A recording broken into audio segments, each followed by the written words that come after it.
안녕하십니까. 한반도 안보전략연구원 일본 동남아실장 박성황입니다. 오늘은 한류에 대해서 여러분들한테 말씀드리겠습니다. 한류가 중국에서 시작해서 많이 퍼졌죠. 그런데 중국에서 시작은 했지만 한류가 기폭제 역할을 한 건 일본에서의 활동이었습니다. 그리고 나중에 또 유럽으로 또 많이 퍼져 있죠.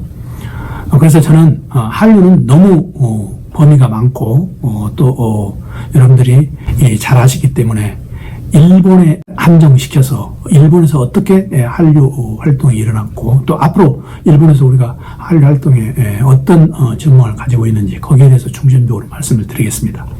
잠깐 우리가 한류란 말이 어디에서 왔는가부터 좀 여러분들한테 설명을 드리면, 사실 이 한류란 말은 일본식 표현이죠.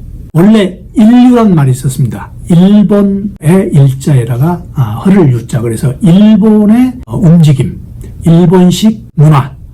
그러니까 일본이 아닌 다른 나라에서의 일본식 문화를 인류라고 했고, 그 다음에 대만의 대자에다가 또 유자를 붙여서 대류라고 해가지고 대만이 아닌 다른 곳에서 대만의 어떤 문화가 발달한 걸 대류라고 했습니다. 그래서 한류를 한국 아닌 데서 한국 관련 문화가 융성한다, 이렇게 해서 우리가 보통 한류라고 얘기를 하죠.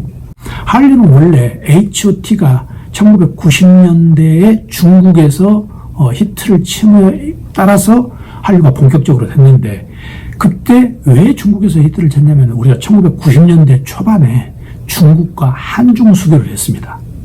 그래서 한국의 문화가 수교를 하고 나니까 한국의 문화가 중국에 들어가고, 또 중국 사람들이 자기네들이 보니까 중국보다도 좀 발달된 것 같고 또 중국보다도 세련된 여러 가지가 있기 때문에 중국에서 발달이 됐고, 또 거기에 중국에서 발달된 이유 중에 하나가 뭐냐면은 그 당시 중국에서는 반일 감정이 있었죠. 그래서 일본 문화에 대해서 약간 거부감이 있었는데 한국 문화에 대해서는 거부감이 없었다는 거죠. 그래서 중국에서 먼저 발달이 됐죠. 자, 1990년도에 중국에서 발달이 되고 그 다음에 아시아권, 일본을 포함한 아시아권에서 발달이 됐는데 일본에서 폭발적으로 한류가 더 다른 나라보다 더 융성이 됐다는 거죠.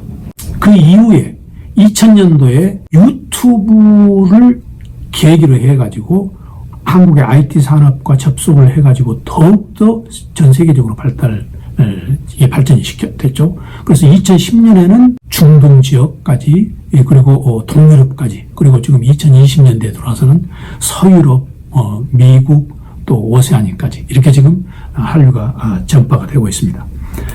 근데 한류가 어떻게 이렇게 한 40년, 50년 사이에 이렇게 갑작스럽게 발달이 되게 됐는가, 이걸 우리가 좀 더 심층적으로 분석을 해보면, 우리가 1987년에 그때 민주화 선언이 있었습니다. 그래서 한국 사람들이 그동안에는 민주화 투쟁에 젊은 열기가 쏠렸고, 이 민주화 선언이 되고 난 다음에는 대중문화 쪽으로 젊은 사람들의 열기가 쏠리게 된 겁니다.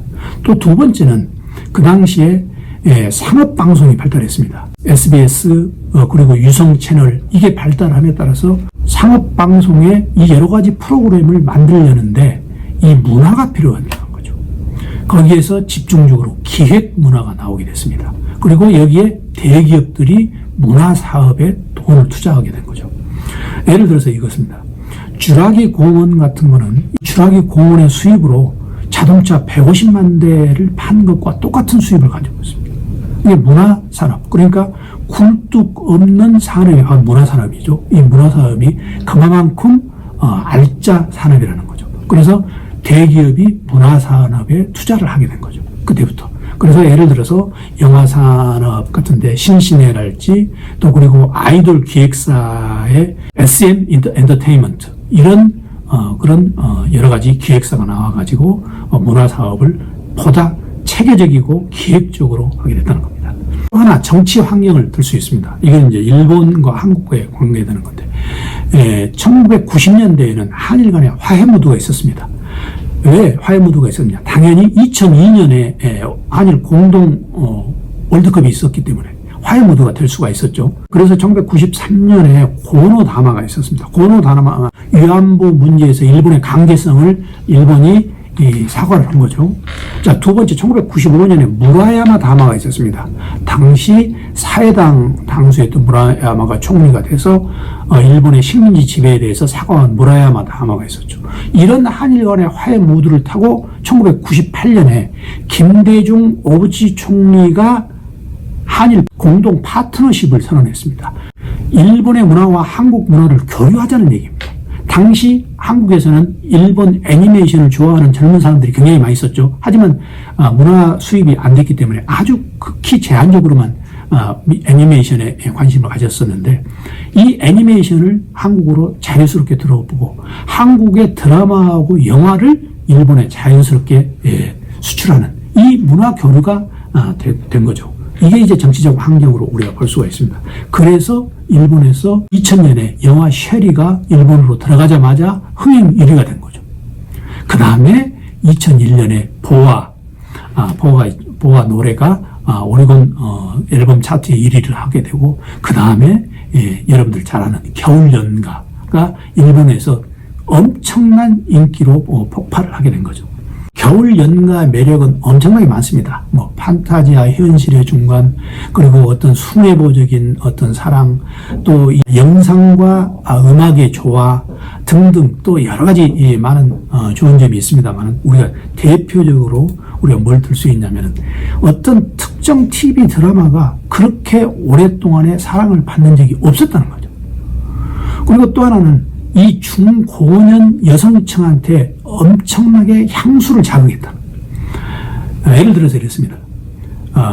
중국 같은 데서는 중국보다 한국이 발달했었죠. 그래서 중국보다 발달한 나라에 대한 동경에서 한류를 좋아했고, 대만은 한국과 경제 발전이 비슷했기 때문에 같은 비슷한 경제 위치를 가지고 있으면서 한국 문화에 적응이 빨랐고, 일본 같은 경우는 한국보다 문화가 더 당시에 발달했기 때문에 과거에 대한 쇼와 시대에 대한 향수로 인해서 겨울연가를 좋아했다는, 그렇게 평가하는 사람도 있습니다. 하여튼 어떻게 됐든 간에 이 겨울연가가 일본에서 엄청난 평가를 받고 난 다음에 어떤 효과가, 부수적인 효과가 있었냐면 팬미팅, 그리고 한국을 엄청난 많은 관광객들이 찾아왔죠. 그리고 또 한국어 공부를 그때부터 시작하게 된 겁니다. 왜? 겨울연가 가사를 한국어로 일본 자막으로 하니까 너무 실감이 안 난다. 이게 한국어를 알아서 겨울연가를 우리가 한국어로 듣고 싶다는 그런 부분이 일어나서 NHK 한국을 광자가 아주 또 인기를 끌었습니다. 겨울연가에 대해서 일본 사람들이 분석을 하는 거 보면은 시청자가 다양하다. 그리고 이 시청자들이 겨울연가를 한 번을 본 게 아니고 그걸 수십 번을 본다는 거죠. 그리고 겨울연가의 부수적인 것, 예를 들어서 겨울연가 로케이션 장면에 일본 사람들이 단체로 찾아와가지고 직접 이 두 사람들의 그 촬영지에서 그런 사진을 찍고 또 자기들도 그 똑같은 그런 감상을 한다는, 이런 여러 가지 일본인의 특유의 어떤 그런 용이 주도한 면을 보였다는 거죠. 일본 드라마하고 그럼 무슨 차이가 있길래 이 겨울연가가 그렇게 히트를 쳤느냐? 일본 드라마는 대부분 폭력적이고 선정적인 부분이 많습니다. 그리고 어떤 탐정, 추리 이런 부분에 쏠려 있는데, 한국 드라마는 그거보다 굉장히 순애보적이라는 얘기죠. 그리고 남녀의 어떤 그 사랑을 얘기를 해도 굉장히 어떤 현실과 판타지를 오고 가는 그런 화가 향수를 느끼게 하는 순애보적인 그런 주제를 하기 때문에 굉장히 일본 사람들이 과거를 생각하면서 중고는 여성층들이 이 향수를 자극했다는 거죠. 일본에서 이런 겨울연가가 있고 난 다음에 바로 본격적으로 뭐가 들어갔냐면은 그룹들이 들어갔습니다. 그래서 동방신기가 들어갔죠. 동방신기가 들어가서 일본에서는 이제 K-팝이 그때부터는 일본을 완전히 떠들썩하게 한 거죠. 동방신기 다음에 소녀시대, 카라 계속적으로 이어갔죠. 드라마 열기는 사실 2007년에 약간 정치가 됐는데, 이 K-팝 열기는 그 이후에 동방신기 이후에 계속됐습니다. 빅뱅, 카라, 소녀시대를 이어서 계속됐는데, 이 한국 K-팝 특징은 뭐냐면은 예를 들어서 할리우드에서 어떤 스타가 탄생을 한다. 그럼 스타덤에 오른다. 그러면 이 스타는 그때부터는 관중들하고 멀어지는데 이 K-팝 스타들은 관중들하고 일체가 됐다는 겁니다. 그래서 자기가 면담을 할 때 그리고 어떤 좌담에 나가가지고 자기의 사생활을 다 거기서 폭로를 하고 또 자기가 어디가 성형수술했다는 이런 얘기까지 다 하기 때문에 굉장히 이 팬들이 친밀감을 갖는다는 거죠. K-팝 가수들한테. 그래서 우리가 K-팝이 지금까지 일본에서 계속 유지를 하고 있는데 K-팝의 계보를 보면은 제일 처음에 보아가 시작됐죠. 보아라는 유명한 가수가 있었죠. 보아부터 시작해서 동방신기, 빅뱅, 그다음에 가라 소녀시대로 이어지는데 우리가 보아를 좀 유심히 봐야 됩니다. 보아는 사실은 어떻게 보면은 굉장히 철저하게 기획된 그런 가수죠. SM 엔터테인먼트에서 일본의 보아를 당시 일본에 체제시키면서 일본말을 배우게 하고 일본의 팬들한테 선을 보일 때 홍백전이 있습니다. 일본에는 연말에 하는 홍백전이 있는데 그 홍백전에 9번이나 보아가 출연해가지고 출연합니다. 홍백전에 9번 출연했다는 것은 어마어마하게 일본에서 인기를 끌었다는 거죠. 또 이 보아는 이 로컬라이제이션, 그러니까 현지화에 성공한 케이스입니다. K-팝의 J-팝화. 저도 현장에서 대통령 방일 행사 때 보아의 어떤 그걸 본 적이 있는데 보아가 한번 움직이면은 머리 메이크업 하는 사람들 이렇게 해서 일단 그룹들이 움직입니다. 그래서 엄청나게 보아 관리를 개인적인 관리를 잘했다. 그게 바로 우리 한국 엔터테인먼트의 작품이었다. 우리가 이렇게 보시면 됩니다. 이 보아 이후에 똑같은 코스를 거친 게 바로 동방신기죠. 동방신기도 일본에서 엄청난 인기를 얻었는데 2009년에 계약 문제로 이제 동방신기가 없어졌는데 이 동방신기 팬들이 그 다음에는 아주 이제 그 공허한 상태에서 도대체 우리는 누구한테 앞으로 집중해야 되느냐 이렇게 해서 한때 어떤 얘기가 있었냐면 동방난민이라는 얘기까지 나왔습니다. 그 정도로 동방신기가 히트를 쳤죠.